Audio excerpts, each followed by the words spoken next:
दूर बाबा अभी ध्यान में बैठे ही थे कि उन्हें देववंश की शक्ति महसूस हुई और साथ में देव के आसपास खतरनाक शक्ति भी उन्हें समझ में आ गया कि देव इस वक्त खतरे में है। इसलिए वह अपने जगह से गायब हो गए। जैसे ही वे चले गए, गुफा के अंदर उनके अन्य शिष्य भी हैरान हुआ क्योंकि वे आज तक बिना बताए नहीं गए। तभी लड़का बोला, सीनियर भाई क्या हुआ है कि मास्टर ऐसे चले गए उसके बाद पर? वह लड़का बोला, जूनियर भाई कोई बात नहीं, मास्टर को बहुत काम होता है, वह आ जाएंगे। उसके बाद वे लोग अपने काम में लग गए। वही इस वक्त दूसरी तरफ देव इन सभी बातों से हैरान अंदर जाते रहा था कि अचानक से उसके सामने काले कपड़े वाला आदमी आ गया। वह बोला, बच्चे, अब मैं समझ गया कि तुम राठौड़ परिवार के कोई आम वंशज नहीं हो, तुम मुख्य परिवार के वंशज हो। मैं ये भी मानता हूं कि तुम बहुत ही बहादुर हो कि बिना कुछ समझे मेरे सामने आ गए। मगर तुम इस बात की दुख मनानी चाहिए कि आखिर तुम यहां की क्योंकि आए। ये जाने जाने ये रास्ता तुम्हारी जान के सकती है। उसकी बात पर देव को कोई भी फर्क नहीं पड़ा। उसने कहा, तुम्हें लगता है कि तुम मुझे मर सकते हो, यह तुम्हारी गलत फहमी है। और कौन बोल रहा है कि मैं राठौड़ परिवार से हूं? मेरा बस नाम राठौड़ है, मैं एक अनाथ हूं। उसकी बात पर काले कपड़े वाला आदमी बोला, बक्के, जितना तुम खुद के और अपने परिवार के बारे में नहीं जानते, उससे कि ज्यादा मैं तुम्हारे परिवार के बारे में जानता हूं। अभी तुम्हें इस बात की अंदाज भी नहीं है कि तुम किसके सामने खड़े हो। अगर तुम्हारे परिवार का हेड भी मेरे सामने होता तो ऐसे बात नहीं करता। मैं कुछ कामों से निचली दुनिया में आया था, पर मुझे क्या पता था कि तुम्हारे जैसा कोई दिलचस्प बच्चा मुझे मिल जाएगा। उसकी बात पर देव को हैरानी नहीं हुई थी, पर इस बात की हैरानी थी कि रोहित और रिया और भी ज्यादा हैरान थे। वे कभी देव को देख रहे थे तो कब ही उस काले कपड़े वाले आदमी को। उसकी बात पर देव ने कहा, आप लोग मुझे ऐसे क्यों देख रहे हैं? मेरा इन सभी बातों से कोई भी लेना देना नहीं है। उसकी बात पर रिया को ज्यादा हैरानी नहीं हुई क्योंकि वह पहले ही जान चुकी थी, मगर इस वक्त रोहित की हैरानी बढ़ गई थी। वह बोला, यह कैसे हो सकता है? क्योंकि उन्हें अच्छे से मालूम था कि दददेव एक अनाथ है। रोहित को पहले तो शक हुआ था कि वह राठौर परिवार से हो सकता है, पर उसने नकार दिया था। उसी वक्त रोहित ने देव से पूछा, जूनियर भाई, क्या आप सच में राठौर परिवार से हैं? उसकी बात पर पहले तो देव इस बात को टालना चाहता था, पर वह जानता था कि वह अब नहीं टाल सकता। उसके बाद वह बोला, मुझे मालूम है कि आपको यह जानकर हैरानी होगी कि मगर यह सच है कि मैं राठौड़ परिवार से हूं, पर मैं आज तक एक भी राठौड़ से नहीं मिला हूं। मेरे पैदा होते ही मुझे इस साम्राज्य में भेज दिया गया था, जहां पर मुझे पूछने वाला भी कोई नहीं था। मैं एक अनाथ था। मुझे कुछ महीने पहले ही मालूम हुआ है कि मैं एक राठौड़ हूं, यानी राठौड़ परिवार से हूं। उसी वक्त देव ने उस काले कपड़े वाले आदमी से बोला, क्या मैं जान सकता हूं कि तुम कौन हो? मेरे बारे में इतना डिटेल्स कैसे जानते हो? उसकी बात पर काले कपड़े वाला आदमी जोर जोर से हंसने लगा।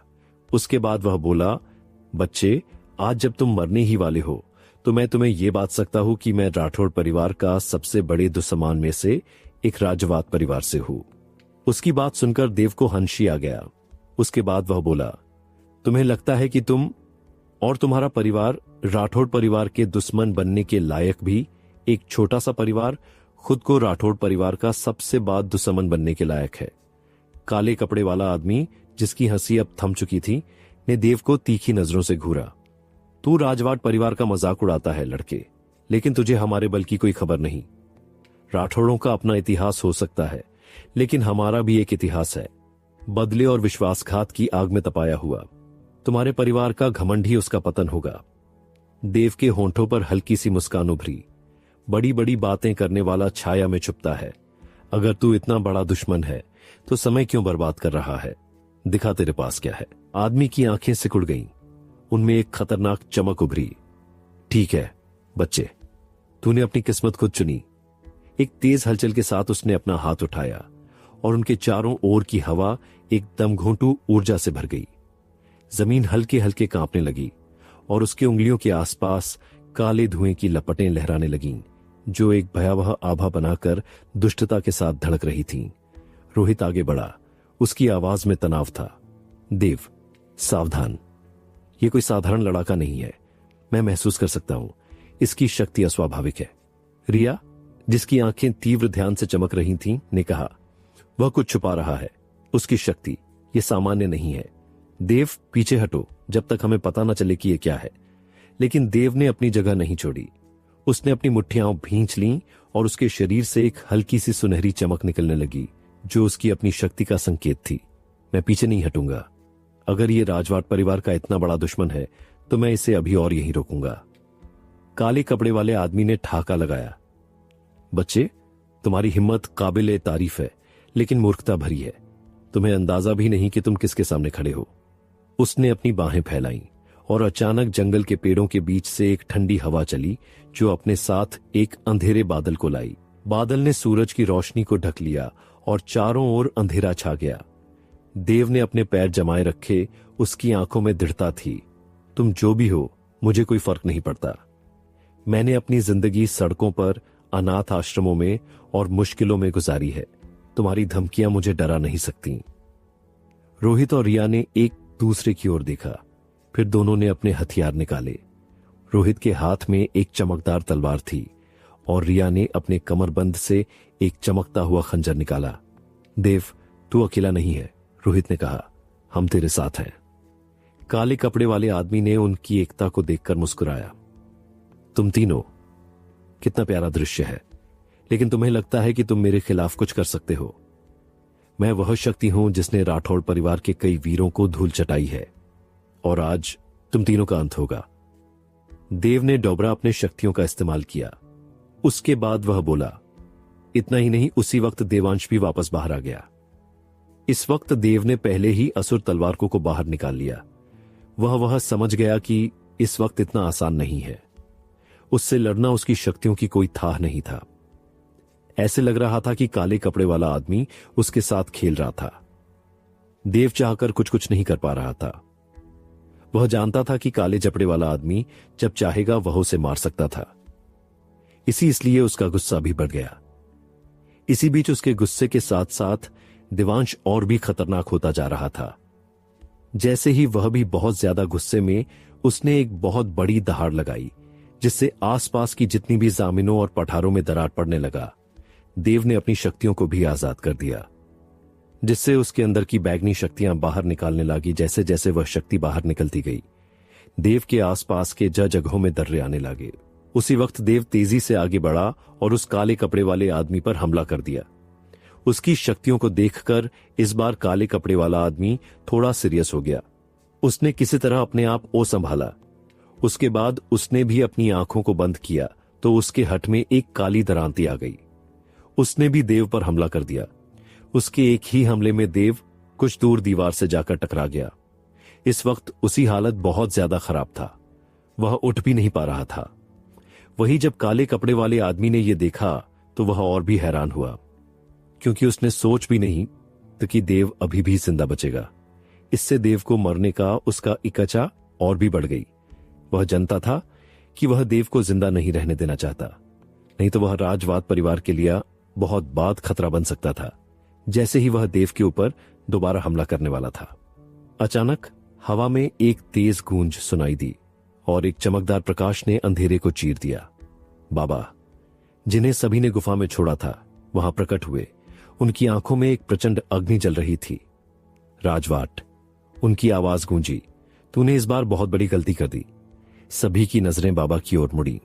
देव ने राहत की सांस ली, लेकिन उसका ध्यान अभी भी काले कपड़े वाले आदमी पर था। बाबा, ये कौन है और ये मेरे परिवार के बारे में इतना कैसे जानता है? बाबा ने एक गहरी सांस ली। उनकी आंखें राजवाट पर टिकी थीं। यह कोई साधारण दुश्मन नहीं देव, ये राजवाट परिवार का सरदार है, विक्रांत राजवाट। सदियों से राठौड़ और राजवाट परिवारों के बीच एक युद्ध चला आ रहा है और आज ये युद्ध तुम तक पहुंच गया है। विक्रांत ने ठहाका लगाया। बूढ़े यश राठौड़, तू अभी भी इन बच्चों को बचाने की कोशिश कर रहा है। तू जानता है कि राठौड़ परिवार का अंत नजदीक है और ये लड़का, ये तुम्हारा आखिरी उम्मीद है। हास्यास्पद। बाबा ने अपनी लाठी जमीन पर ठोकी और एक तेज धमाका हुआ। विक्रांत, तूने पहले भी राठौड़ों को कमजोर समझने की गलती की थी और आज तू फिर वही गलती दोहरा रहा है। देव ने बाबा की ओर देखा, फिर विक्रांत की ओर। उसका दिल जोश से भर गया। मुझे नहीं पता कि ये राठौड़ राजवाट का झगड़ा क्या है, लेकिन अगर तुम मेरे दोस्तों को या मेरे परिवार को नुकसान पहुंचाने की सोच रहे हो तो मैं तुम्हें रोकूंगा, चाहे इसके लिए मुझे कुछ भी करना पड़े। विक्रांत ने अपनी शक्ति को और बढ़ाया और जंगल में एक तूफान सा उठने लगा। तो तैयार हो जाओ राठौड़, क्योंकि आज तुम्हारा और तुम्हारे परिवार का इतिहास यहां खत्म होगा। अगर और काही पर होता तो वह बाबा को देखकर भाग सकता था, पर वह जानता था कि वह इस वक्त राजवाद परिवार के पैतृक जगह पर था, इसलिए वह यहां पर अपने पूर्वजों की शक्ति उधार ले सकता था। इसी बात की हिम्मत लेकर वह बोला, यश राठौड़, मुझे उम्मीद नहीं थी कि तुम इस बच्चे की रक्षक हो। मुझे समझ में अब आ गया है कि इस लड़के की पहचान बहुत ही कैस है, नहीं तो तुम खुद इस लड़के को बचाने के लिए नहीं आते। विक्रांत राजवाट की आवाज पूरे गुप्त स्थान में गूंज रही थी। उसकी आंखों में एक खतरनाक चमक थी। यश राठौड़, तू भले ही इस लड़के का रक्षक बनकर खड़ा हो, लेकिन तुझे पता है कि राजवाट परिवार की शक्ति को कोई नहीं रोक सकता। ये जगह, ये हमारी है। हमारे पूर्वजों की आत्माएं यहां बसती है और उनकी शक्ति मेरे साथ है। बाबा, जिन्हें यश राठौड़ के नाम से पुकारा गया, ने अपनी लाठी को और मजबूती से पकड़ा। उनकी आंखों में न तो डर था, न ही संकोच। विक्रांत, तू भूल रहा है कि राठौड़ परिवार की शक्ति भी कम नहीं। ये लड़का देव सिर्फ एक वंशज नहीं, वो हमारी उम्मीद है, हमारा भविष्य, और मैं उसे तेरे जैसे अंधेरे के पुजारी के हवाले नहीं छोड़ूंगा। देव, जो अभी भी दीवार से टकराने के बाद दर्द में था, ने धीरे धीरे अपने आप को संभाला। उसकी बैंगनी शक्ति अब भी उसके चारों ओर हल्की हल्की चमक रही थी, लेकिन उसकी सांसें भारी थीं। उसने बाबा की ओर देखा, फिर विक्रांत की ओर। बाबा, ये सब क्या है?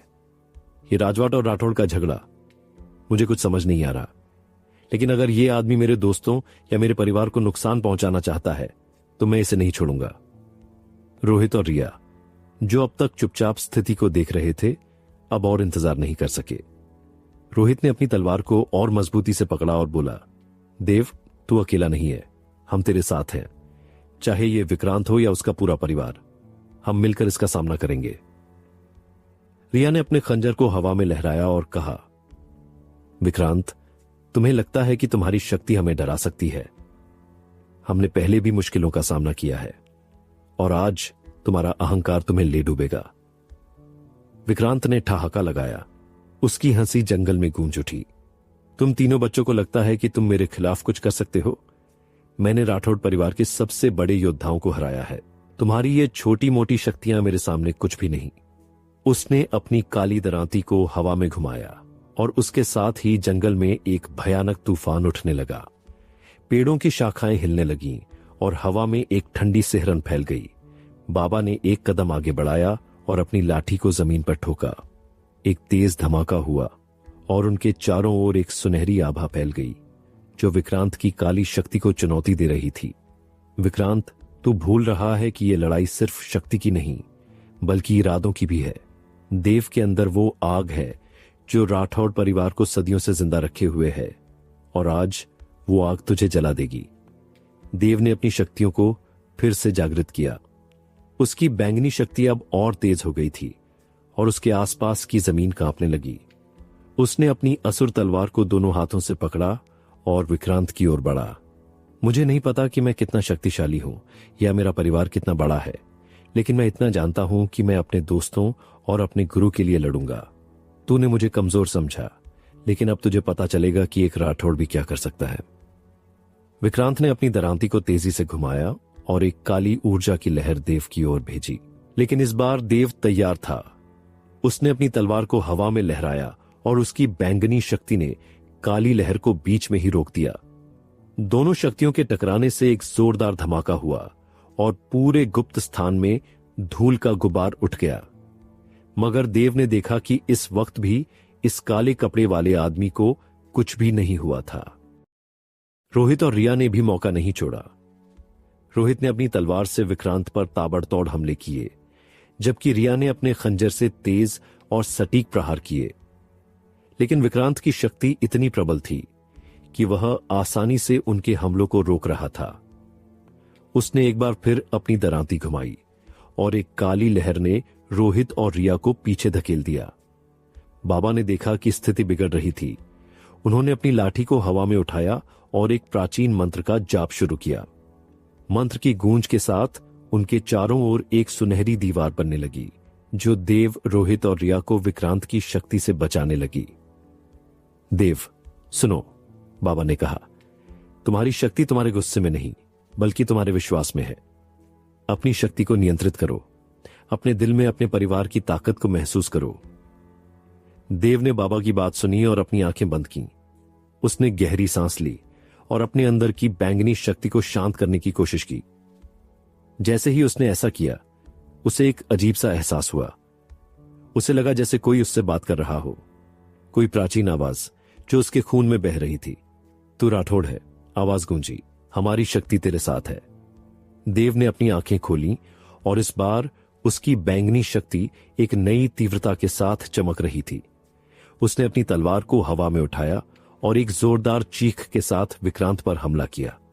इस बार उसकी शक्ति इतनी प्रबल थी कि विक्रांत को पीछे हटना पड़ा। उसकी काली दरांती ने देव की तलवार को रोका, लेकिन वह साफ देख सकता था कि देव की शक्ति अब पहले से कहीं ज्यादा खतरनाक थी। उसके हमले के बाद विक्रांत कुछ कदम पीछे चला गया। इस बात से विक्रांत बहुत हैरान हुआ। उसने कहा, यह कैसे हो सकता है? एक छोटा सा बच्चा मुझे कैसे पीछे जाता सकता है? क्योंकि कुछ वक्त पहले देव उसके शक्तियों को सह भी नहीं पा रहा था। अब वह इतना हमला कर रहा था कि वह सही से खड़ा भी नहीं हो रहा है। वह अब उसको पीछे हटने के लिए तैयार कर दिया। उसके बाद वह बोला, बच्चे, मुझे लगता है अब तुम्हें मरने का वक्त आ गया है। उसी वक्त बाबा सामने आ गए। उन्होंने कहा, तुम्हें क्या लगता है कि तुम अभी ऊपरी दुनिया में हो, जहां पर पूरी शक्तियां काम कर रही हैं? उसके बाद वह बोला, उसी वक्त बाबा ने देव से कहा, अब तुम लोग पीछे चले जाओ, ये तुम्हारे बस की बात नहीं है। तुम अब भी इसके साथ नहीं लड़ सके। तुम्हें इस बात का गर्व करना चाहिए कि तुमने इसे पीछे हटने पर मजबूर कर दिया। उसकी बात सुनकर देव ने हां में सर हिलाया। वह भी जानता था कि बाबा सही बोल रहे थे, क्योंकि वह चाहकर भी कुछ नहीं कर सकता था। उसके बाद वह बोला, बाबा, मैं नहीं जानता कि यह राजवाद परिवार कौन है, मगर मैं आपसे वादा करता हूं कि अपने हाथ से खत्म कर दूंगा। उसके बाद वह पीछे हट गया। बाबा को उसके बात पर कोई शक नहीं था, क्योंकि वह अच्छे से जानता था कि देव की भविष्यवाणी किया गया था, नहीं तो वह खुद देव के पास नहीं आता था। जो उसका दर्जा था, उसको राठौड़ परिवार का मुखिया भी ऑर्डर नहीं दे सकता था। इसलिए उसने कहा, युवा मालिक, आप पीछे जाए, मैं इसको देखता हूं। उसकी बात सुनकर देव ने हमें सर हिलाया। उसके पास वह रोहित और रिया के पास चला गया। उसके जाते ही रिया ने झल्ली से पूछा, भाई, क्या आप सही है? आपको ज्यादा चोट को नहीं लगी? उसकी बात पार देव ने उसके सर को सहलाते हुए, खान, घबराओ मत, मैं बिल्कुल सही हूं, बस थोड़ी थकान है, उसके बाद मैं ठीक हो जाऊंगा। उसके बाद वह सामने की तरफ देखने लगा। वही इस वक्त विक्रांत ने अपनी दरांती को उठाए। उसके बाद वह बोला, यश राठौड़, तुम्हें क्या लगता है कि आज तुम समझ कर नहीं जा सकते हो? तुम्हें लगता है कि मैं तुम्हारा मुकाबला नहीं कर सकता? मैं मानता हूं, पर मैं अकेले नहीं हूं। आज मैं बताता हूं कि राजवाद परिवार क्या है। उसके बाद उसने अपने दरांती से अपने हाथ को काट दिया, जिससे उसके हाथ से उसका खून गिरने लगा और नीचे जमीन पर गिरने लगा। जैसे ही ये हुआ, आसपास की बहुत सारी आत्माएं उसके आसपास फैलने लगी। उसी वक्त उसने कहा, एक राजवाद परिवार के पूर्वजों, मुझे शक्ति दो ताकि मैं आप सभी का बदल ले सकूं। मैं आप सभी के सबसे बड़े दुश्मन के वंशजों को खत्म कर सकूं, ताकि आपकी आत्मा को सुकून मिले। उसकी बात अभी खत्म भी नहीं हुई थी कि आसपास की जमीनें हिलने लगी, जैसे कि वो उसके बात का जवाब दे रही हो, वह उसके साथ देने के लिए तड़प रही हो। अचानक से बहुत सारी काली शक्तियां विक्रांत के अंदर जाने लगी, जिससे उसका अंदर की शक्ति और भी बढ़ने लगी। इस वक्त बाबा का चेहरा बिल्कुल शांत हो गया। उन्होंने अपनी लाठी को उठाया, जिससे देव और बकियों के ऊपर एक शील्ड बन गया।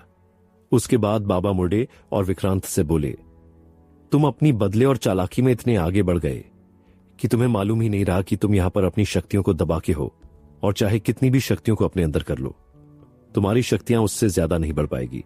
इस बात का तुम्हें ध्यान रखना चाहिए था। पर तुम्हें इतना ज्यादा घमंड हो गया था कि तुम समझ ही नहीं पाए कि आखिर करना क्या है, और मेरे सामने ही मूर्ख बन गए। उनकी बात को विक्रांत को समझ में आया कि उसने कितनी बड़ी गलती की है, मगर वह घबराया नहीं। वह बोला, कोई बात नहीं, इससे क्या फर्क पड़ता है, मगर आज तुम मारोगे ही उसकी। उसके बाद उसने अपनी दरांती को और सीधे बाबा पर हमला कर दिया। जैसे ही उसने हमला किया, अचानक से उसने हमला किया, वैसे ही बाबा ने भी हमला कर दिया। दोनों के टक्कर के वजह से अचानक से वहन पर बहुत बात ब्लस्त हुआ। उसी वक्त देव, रोहित, रिया को यह समझ को ऐसे लगा कि जैसे कि उनके पैर जवाब दे गया था। वे तीनों अपने अपने जगह पर बैठ गए। जैसे ही ये हुआ, उन्हें समझ में आया कि आखिर शक्ति क्या है, और देव समझ में आया कि आखिर वह कितना बात गलती कर रहा था। वह सीधा उससे लड़ने चला था, जिसके शक्तियों के बारे में भी उसे मालूम नहीं था। विस्फोट इतना जोरदार था कि आसपास की जमीन कांप उठी। धूल और काली शक्तियों का गुब्बार हवा में तैर रहा था। बाबा और विक्रांत के बीच की टक्कर ने एक ऐसी ऊर्जा उत्पन्न की थी कि देव, रोहित और रिया को लगा जैसे उनकी सांसें थम गई हों। बाबा ने अपनी लाठी को और मजबूती से पकड़ा और उनकी सुनहरी दीवार ने एक बार फिर तीनों को बचाने का काम किया। लेकिन इस बार दीवार में हल्की सी दरारें दिखाई देने लगी थीं, जैसे कि विक्रांत की शक्ति उससे तोड़ने की कोशिश कर रही हो। विक्रांत ने हंसते हुए कहा, यश, राठौड़, तुम्हारी ये छोटी मोटी तरकीबें मेरे सामने कुछ नहीं है। मेरे पूर्वजों की शक्ति मेरे साथ है। तुम चाहे कितने भी मंत्र पढ़ लो, तुम मुझे नहीं रोक सकते। उसने अपनी दरांती को फिर से हवा में लहराया और इस बार काली शक्तियों की लहरें और भी तीव्र हो गईं। ये लहरें सुनहरी दीवार से टकराईं और हर टक्कर के साथ दीवार की चमक कम होती जा रही थी। देव, जो अब तक रोहित और रिया के साथ पीछे खड़ा था, बेचैन हो रहा था। उसका दिल जोर जोर से धड़क रहा था। उसे बाबा की बातें याद थीं। उसकी शक्ति उसके विश्वास में थी, न कि गुस्से में। लेकिन विक्रांत की ताकत को देखकर उसे डर भी लग रहा था। उसने रिया की ओर देखा, जो अब भी उसका हाथ थामे हुए थी।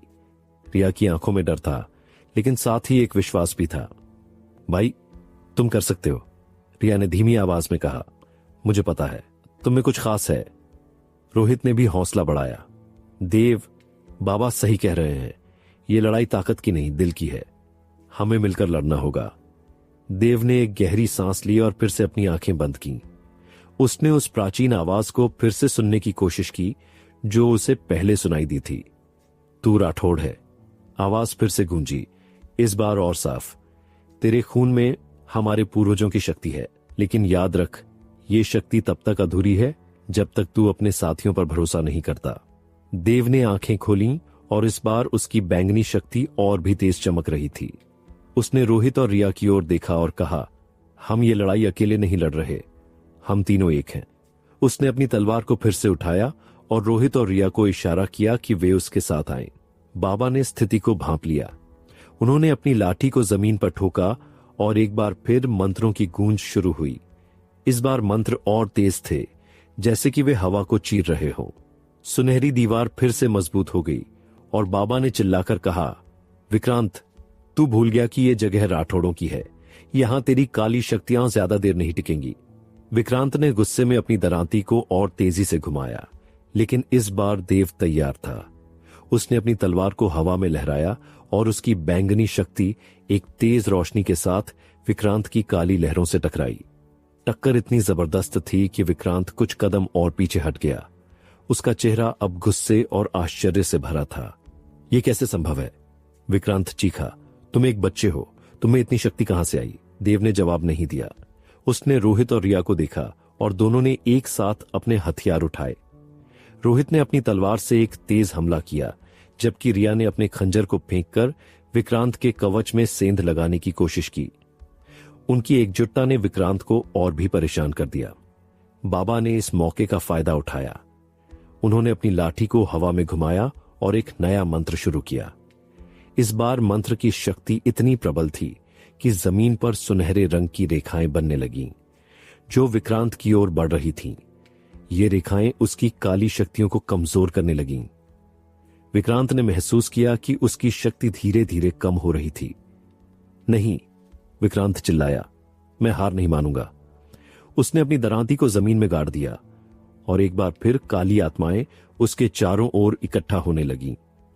लेकिन इस बार बाबा की सुनहरी रेखाएं उन आत्माओं को रोक रही थीं। देव ने मौका देखा और अपनी पूरी शक्ति से विक्रांत पर हमला किया।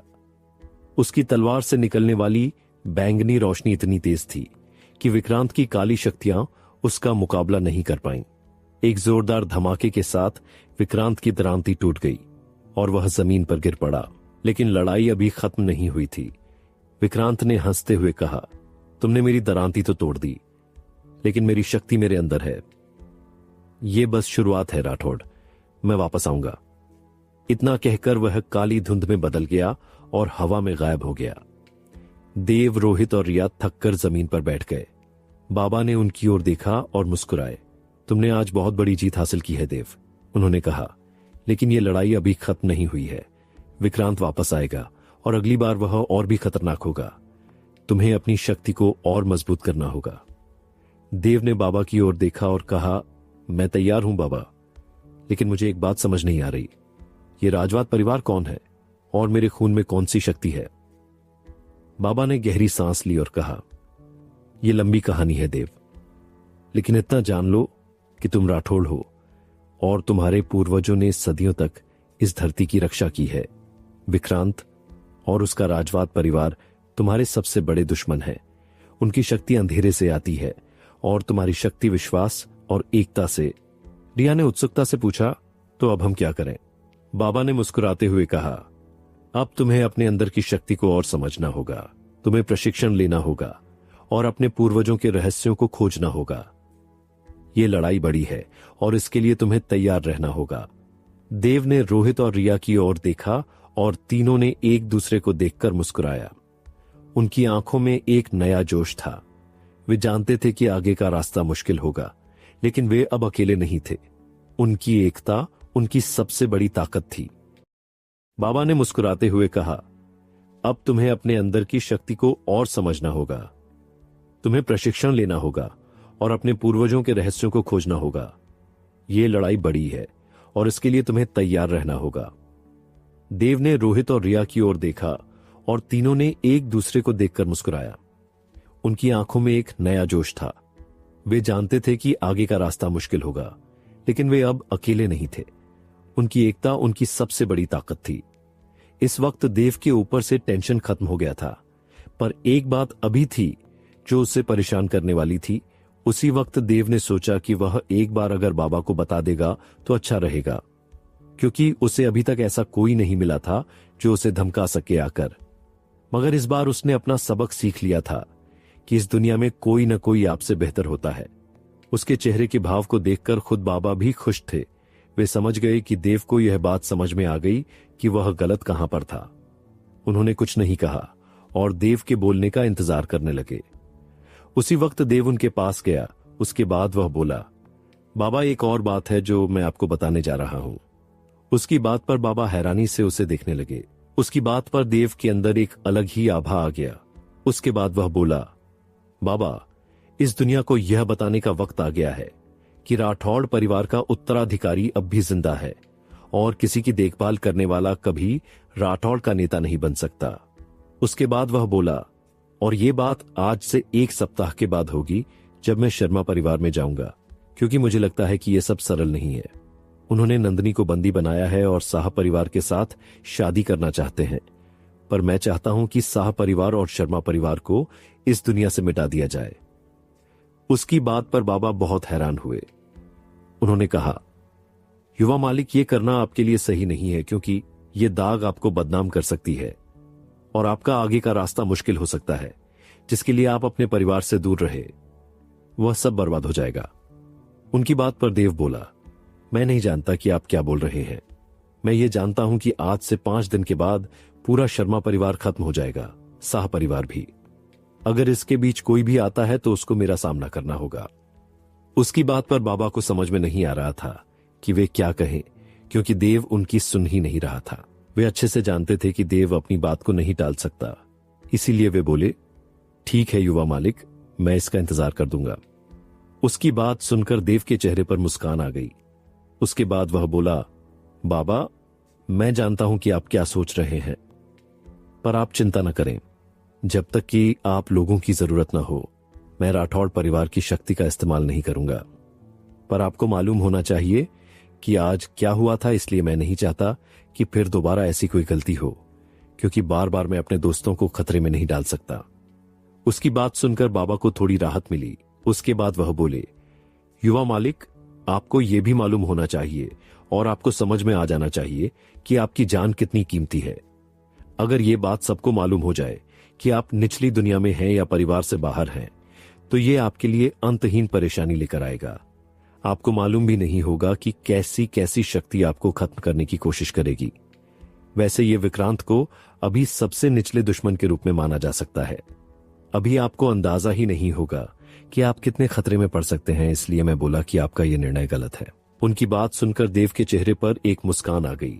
उसके बाद वह बोला, बाबा, आपको क्या लगता है कि विक्रांत यहां से भाग गया है, तो क्या वह यहां पर नहीं आएगा? उसकी बात पर बाबा भी हैरान थे। तभी देव बोला, बाबा, अब हम चाहकर भी मेरी पहचान को नहीं छुपा सकते, क्योंकि अभी तक विक्रांत ने यह बात सभी के पास पहुंचा दिया होगा। उसकी बात पर बाबा बोले, युवा मालिक, मैं आपकी बात को समझता हूं, पर आपको समझना चाहिए कि दोनों दो अलग बातें हैं। एक है राठौड़ परिवार का उत्तराधिकारी और मानव सम्राट का बेटा, और एक है एक शुद्ध रक्त वाला आम योद्धा। इसलिए सबसे ज्यादा आप पर ही ध्यान आएगा, क्योंकि इससे छोटे मोटे योद्धा ही आएंगे। कोई भी अपनी शक्ति को ऐसे किसी आम लड़के पर क्यों करेगा जो एक शुद्ध रक्त वाला हो, और राठौड़ परिवार ऐसे योद्धा को बाहर अकेले क्यों जाने देगी? उनकी बात का देव के पास कोई भी जवाब नहीं था, इसलिए बाबा बोले, यंग मास्टर, अब आपको यह करना है कि आप अपनी शक्तियों को बढ़ाने की कोशिश करो। उसकी बात पर देव को यह समझ में आ गया, पर वह बोला, पर मैं अपनी बात को वापस नहीं ले सकता, पर यह बात मान सकता हूं कि अभी अपनी पूरी पहचान को प्रकट नहीं करूंगा। उसकी बात पर बाबा को समझ में आ गया कि अब वह कुछ भी नहीं कर सकते। उन्होंने एक आह भरी, उसके बाद वे वहां से चले गए। उनके जाने के बाद देव, रिया और रोहित बाहर आ गए। इस वक्त राजवाद परिवार पूरी तरह से खत्म हो गया था। वही राजधानी के सभी लोग हैरानी से देव को देख रहे थे। इस वक्त सभी के दिल में खौफ का माहौल था, सबसे ज्यादा वे लोग जिन्होंने देव को परेशान किया था। उसके बाद देव, रोहित और रिया तीनों बाजार में घूमने लगे। वे लोग बाजार में घूम रहे थे, पर किसी ने कुछ नहीं कहा, क्योंकि वे जानते थे कि इस वक्त देव के अंदर यादों का तूफान चल रहा होगा, क्योंकि यह वही जगह था जहां पर देव बड़ा हुआ था। पर उसके पास एक ऐसी भी यादें नहीं थीं जिसको याद करके वह खुश हो सके। उसके बाद उन तीनों ने चारों तरफ राजधानी के अंदर घूमा।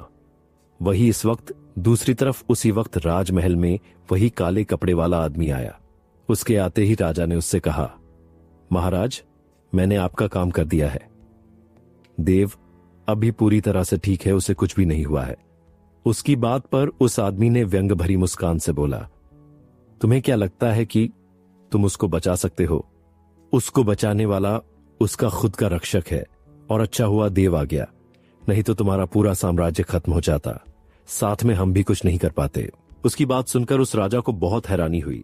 उसके बाद वह बोला, महाराज, एक छोटे से परिवार को लेकर आप लोग इतना चिंता क्यों करते हो?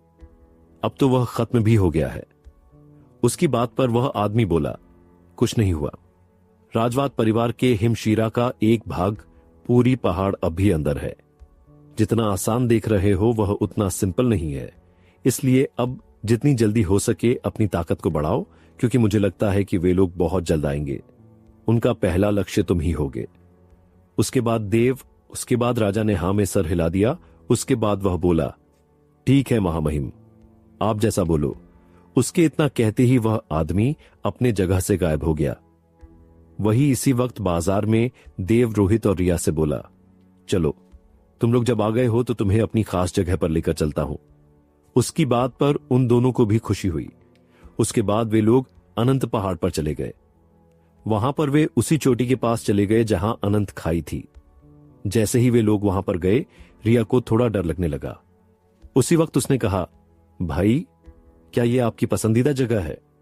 उसके भावों को देव ने ध्यान नहीं दिया और बोला, हां, यही है मेरा पसंदीदा और सबसे खास जगह। उसकी बात पर रोहित और रिया हैरानी से देव को देखने लगे। उसी वक्त देव उनकी तरफ मुड़ा।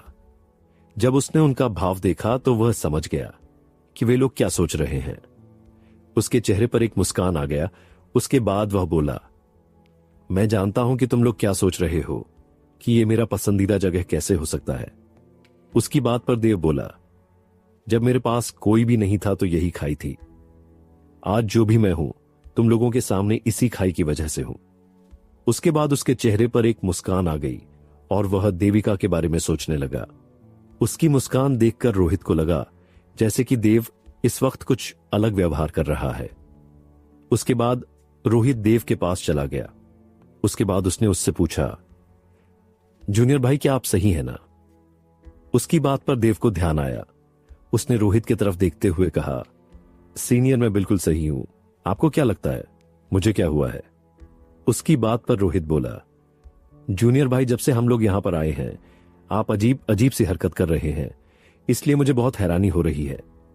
उसकी बात पर देव बोला, सीनियर ऐसा कुछ भी नहीं है, बस कुछ पुरानी यादें आ गई थीं, उसी के बारे में सोच रहा हूं। उसके बाद वह बोला, हमें अकादमी चलना चाहिए, मुझे और भी काम है, कल मध्य महाद्वीप जाना है। उसकी बात पर फिर देव को देखा और बोले, क्या सच में आप सही हो ना? उसकी बात पर वह बोला, हां मैं बिल्कुल सही हूं। जब ये बात पक्की हो गई तब जाकर दोनों को थोड़ी राहत मिली। उसके बाद वे लोग अकादमी के तरफ जाने लगे। वही इस वक्त मध्य महाद्वीप के अंदर एक एकांत घाटी के अंदर एक बहुत बड़ा महल था। उस पर लिखा था शर्मा परिवार। आज उसके अंदर बहुत ज्यादा चहल पहल थी। वही महल के एक कैदखाने में एक लड़की पड़ी हुई थी जिसके शक्तियों को बांध दिया गया था। उसकी हालत खराब थी, मगर उसकी खराब हालत भी उसकी खूबसूरती को नहीं छिपा पा रहा था। उसी वक्त कोठरी का दरवाजा खुला और एक लंबा और सौम्य लड़का अंदर आया। वह देखने में काफी ज्यादा खूबसूरत था। उसको देखकर ऐसा कोई भी नहीं बोल सकता था कि वह लड़का है। वह काफी ज्यादा लड़कियों से मिलता जुलता था। उसी वक्त उस लड़की ने उस लड़के की तरफ देखा, पर उसके ठंडे चेहरे पर कोई भी भाव नहीं था। तभी वह लड़का बोला, नंदिनी मेरी बातों को मान लेती तो मुझे ये नहीं करना पड़ता। आखिर बचपन से ही हमारी शादी लग गई थी, इसमें क्या करना था कि तुमने शादी से मना कर दिया। उसकी बात पर नंदिनी के चेहरे पर एक मुस्कान आ गई। वह बोली, तुम्हें क्या लगता है कि तुम कौन हो? मैंने सोचा था कि यह हमारा परिवार है, पर मैंने कभी नहीं सोचा था कि मेरा परिवार भी तुम्हारे साथ मिल जाएगा। पर तुम नहीं जानते कि मैं शादीशुदा हूं और अब तक मेरे पति को मेरे बारे में मालूम चल गया होगा। तुम्हें क्या लगता है जब वह देखेगा कि उसकी प्यारी पत्नी को किसी ने धोखे से कैद कर दिया है और एक शादीशुदा लड़की से दोबारा शादी करना चाहता है, तो उसे क्या लगेगा? अब तुम्हें तुम्हारे परिवार के साथ साथ अब शर्मा परिवार को भी कोई नहीं बचा सकता, क्योंकि अब दोनों परिवारों की तबाही पक्की है। उसकी बात पर सामने वाले लड़के को गुस्सा आ गया। वह एक राजकुमार था जिसके सामने अच्छे अच्छे अपनी आवाज को भी नहीं उठाते, और उसके सामने ही उसकी मंगेतर किसी और का गुणगान कर रही थी। इस बात पर वह बोला, मैं नहीं जानता कि तुमने शादी किया है कि नहीं किया, और अगर किया है तो भी मुझे किसी विधवा से शादी करने में कोई भी ऐतराज नहीं है। उसकी बात पर नंदिनी के चेहरे पर एक मुस्कान आ गया। वह बोली, तुम्हें क्या लगता है तुम उसे मार सकते हो? उसके बाद वह बोली, सिर्फ 5 दिन है, तुम्हारे पास जो भी करना है कर लो, क्योंकि उसके बाद तुम्हें कुछ करने का मौका नहीं मिलेगा। उसकी बात पर उस लड़के को गुस्सा आ गया। वह आगे बढ़कर उसे मारने ही वाला था कि उसने अपने आप को रोक लिया। उसके बाद वह बोला, कोई ना, अब उसे मालूम चलेगा कि उसने क्या गलती किया है। उसके बाद वह वहां से चला गया। इस वक्त नंदिनी के चेहरे का भाव ऐसा था जैसे कि कुछ हुआ ही नहीं हो। उसके बाद उसने अपनी आंखों को बंद कर लिया। उसे समझ में आ गया था कि जिनके लिए वह इतने सालों से जीती रही है, वह कभी अपने थे ही नहीं, तो उनके बारे में सोचने से कोई फायदा नहीं था। इसलिए वह चुप हो गई। वही इस वक्त दूसरी तरफ देव, रोहित और रिया अकादमी आ गए थे। तभी उसी वक्त उनके पास एक बुजुर्ग आ गए। उन्होंने कहा, आप लोगों को बड़े बुजुर्ग ने बुलाया है। उसकी बात सुनकर देव को हैरानी हुई। उसके बाद वह उसके पीछे पीछे बड़े बुजुर्ग के पास चला गया। जैसे ही वे लोग अंदर गए, उन्होंने देखा कि इस वक्त एक तरफ बड़े बुजुर्ग थे और एक तरफ सभी बुजुर्ग खड़े थे। उसी वक्त बड़े बुजुर्ग ने देव से पूछा, मुझे उम्मीद है कि तुमको मालूम है कि हम लोग इकट्ठा क्यों हुए हैं। उनकी बात पर देव ने आह भरी। उसके बाद वह बोला, हां मैं जानता हूं कि क्यों, पर आप लोगों को चिंता करने की जरूरत नहीं है, क्योंकि मैं देख लूंगा। उसकी बात सुनकर सभी लोग शांत हो गए। उसी वक्त बड़े बुजुर्ग बोले, तुम्हें क्या लगता है कि हम ऐसे ही चुप रहें, कि किसी ने हमारे प्रिंसिपल को कैद कर लिया है और उनके साथ जबरदस्ती शादी करने की कोशिश कर रहा है। उनकी बात पर आधे से ज्यादा लोग हैरान थे, क्योंकि उनमें से अधिक को तो यह भी नहीं मालूम था कि उनकी प्रिंसिपल कौन है। यहां पर उनको बचाने की बातें चल रही थी। जब सभी ने उन दोनों की बात सुनी तो एक बुजुर्ग बोले, बड़े बुजुर्ग, आप लोग बोल रहे हैं कि हमारे प्रिंसिपल को किसी ने कैद किया है और उनसे जबरदस्ती शादी करने वाला है। उसकी बात पर बड़े बुजुर्ग बोले, मैंने आज तक आप लोगों से ये बात छुपाई क्योंकि हमारी प्रिंसिपल नहीं चाहती थी कि उनके बारे में सबको मालूम हो। हमारी प्रिंसिपल मध्य महाद्वीप की है और उनका पहचान कोई छोटा नहीं है बल्कि बहुत खास है। वह शर्मा परिवार की राजकुमारी है और उनके ही अपने ही परिवार के लोगों ने उन्हें धोखे से कैद कर लिया है और उनकी शादी जबरदस्ती शाह परिवार के राजकुमार से कराना चाहते हैं। उनकी बात पर सभी को तो पहले बहुत हैरानी हुई कि उनकी प्रिंसिपल की पहचान इतनी खास है, पर उन्हें गुस्सा भी बहुत आया। तभी एक बुजुर्ग खड़े हुए। उन्होंने कहा, बड़े बुजुर्ग, हम क्या कर सकते हैं, क्योंकि हम चाहकर भी यह नहीं कर सकते, क्योंकि आपको अच्छे से मालूम है कि इसके लिए हमें मध्य महाद्वीप से मदद मांगनी होगी और उनके बड़े बुजुर्गों से हमारा रिश्ता भी अच्छा नहीं है, इसलिए हम कुछ भी नहीं कर सकते। उनकी बात पर बड़े बुजुर्ग बोले, शायद हम नहीं कर सकते, पर कोई है जो कर सकता है। उनकी बात पर सभी हैरानी से बड़े बुजुर्ग को देखने लगे। उसी वक्त बड़े बुजुर्ग ने कहा, मुझे अभी अभी मालूम चला है कि देव को त्रिलोक अकादमी का पवित्र संत बना दिया गया है, क्योंकि अब वह त्रिलोक अकादमी का युवा गुरु है और यह फैसला सीधे पितामह की तरफ से आया है। इसलिए उन्होंने इसे रोकने की बहुत कोशिश की, मगर कोई भी नहीं रोक पाया। उनकी बात सुनकर खुद देव हैरान था, पर उसे समझ में आ गया कि बाबा ने ऐसा क्यों किया। उन्हें उसकी जान की फिक्र है और वह नहीं चाहते कि वह दोबारा से अपनी पहचान के सामने आए, इसलिए उन्होंने ये चाल चली और वह भी उससे बिना पूछे। उसके बाद बड़े बुजुर्ग ने देव से कहा, देव, मैंने आज तक नहीं सुना कि पितामह के और कोई उत्तराधिकारी है, क्योंकि संत का अधिकार पितामह के बाद दूसरे स्थान पर है। उसकी बात को कोई भी नहीं टाल सकता। 5 अकादमियों को उनकी बातें माननी होंगी। उसके बाद वे बोले, अब मैं चाहता हूं कि तुम जाने से पहले मध्य महाद्वीप से छाया योद्धाओं को बुला लो। वे इस महाद्वीप की सबसे बड़ी सेना है। उनकी बात पर देव ने एक पल के लिए कुछ सोचा। उसके बाद वह बोला, ठीक है, मैं इस काम को करने की कोशिश करूंगा। वही सबसे ज्यादा हैरान बाकी बुजुर्ग थे। किसी को समझ में नहीं आया कि आखिर देव पवित्र संत कैसे बन गया। सभी को इसी बात की हैरानी थी, पर किसी ने कुछ नहीं कहा। सभी जानते थे कि इस वक्त क्या जरूरी है। सभी बुजुर्ग अपनी जगह पर खड़े हो गए। उसके बाद उन्होंने देव का अभिवादन किया। उसके बाद उन्होंने एक साथ कहा, पवित्र संत अमर रहे, पवित्र संत अमर रहे, पवित्र संत अमर रहे। देव ने उन सभी को रोकने के लिए बोला। उसके बाद वह बोला, हम आज शाम को ही निकलने वाले हैं। पहले हम लोग मध्य महाद्वीप के अकादमी जाएंगे, उसके बाद हम शर्मा परिवार के ऊपर हमला करने वाले हैं। उनकी बात पर बड़े बुजुर्ग ने हां में सर हिलाया। उसके बाद वह बोले, पवित्र संत, आप चिंता न करें, मैंने पहले ही इसका इंतजाम कर दिया है, क्योंकि हमें अच्छे से मालूम है कि हम क्या चाहते हैं।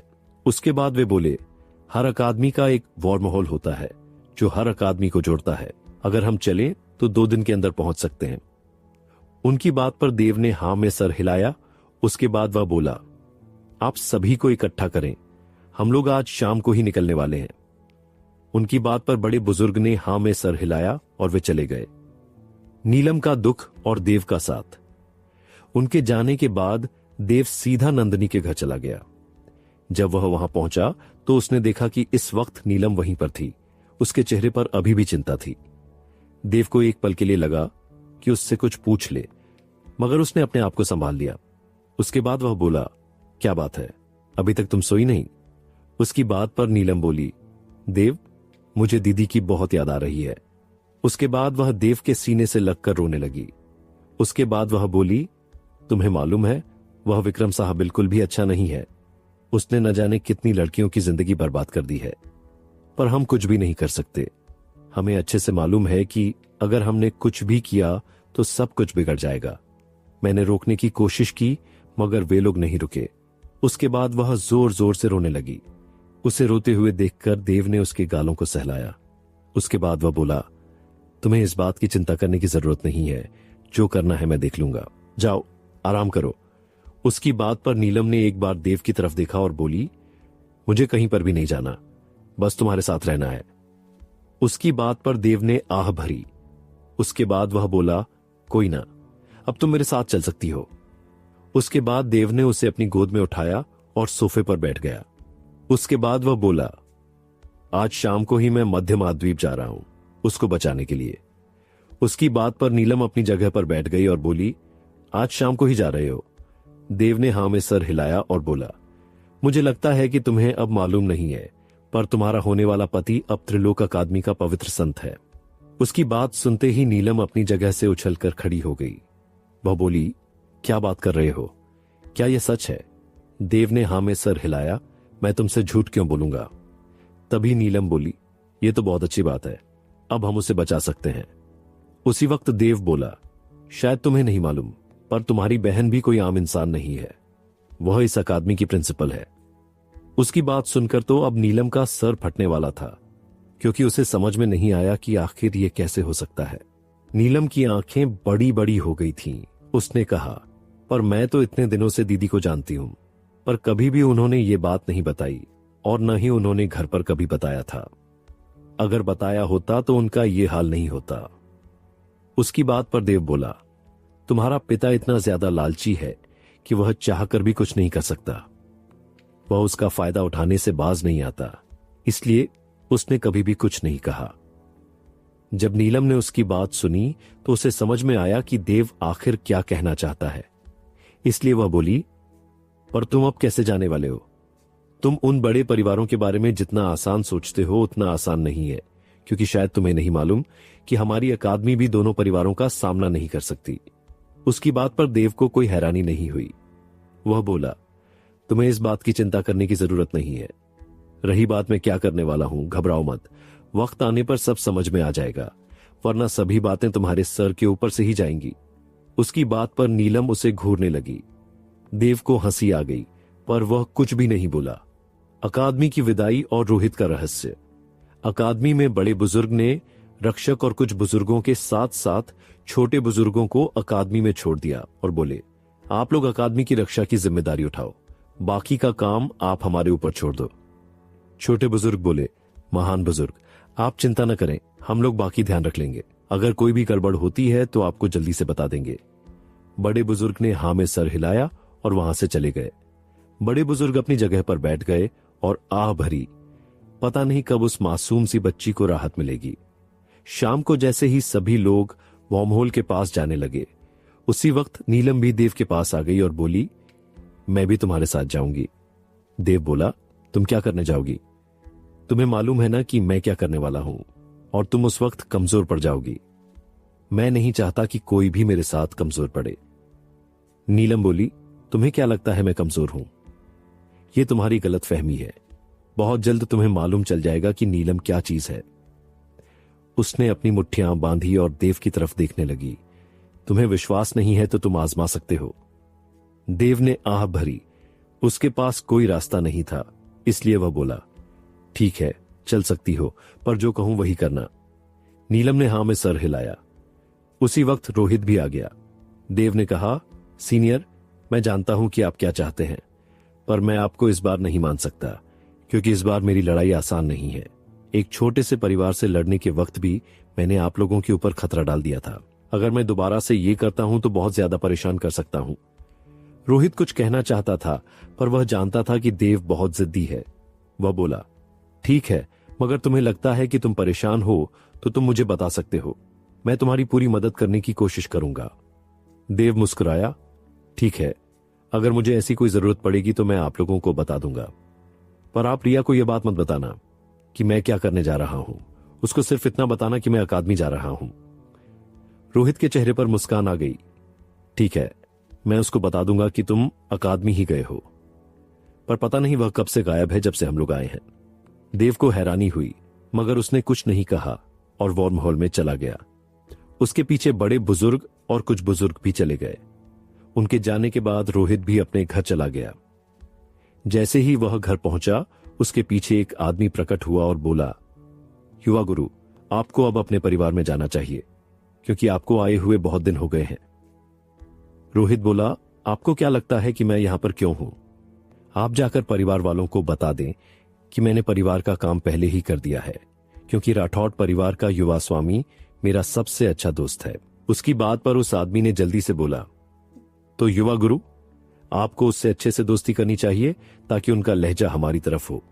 अगर आप उनका पक्ष कर लेते हैं तो आपको परिवार का मुखिया बनने से कोई भी नहीं रोक सकता।